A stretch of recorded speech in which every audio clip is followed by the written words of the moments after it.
একটা কথা কি জানেন তো, যারা রিয়াল কথা বলে, যারা মুখে মুখে মানে মানুষের কথার অ্যান্সার দেয়, বা যারা সত্যি কথা বলে, যারা প্রতিবাদ করতে জানে, তারাই বেশি খারাপ হয়ে যায় মানুষের কাছে।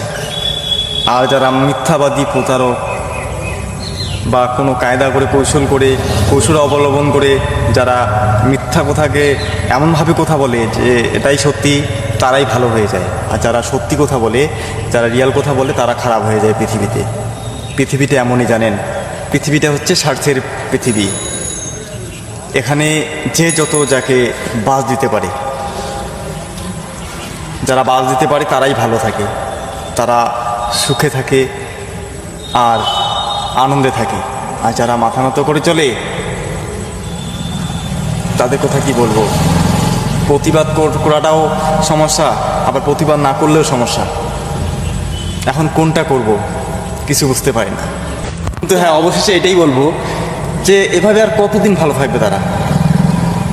একদিন না একদিনের উপরওয়ালায় বিচার করবে, তাই না? এর বিচার তো হবেই। যাই হোক, কে কার ক্ষতি করলো সেটা দেখে লাভ নাই। আমি বা আপনারা কারোর যাতে ক্ষতি না করি, সেটাই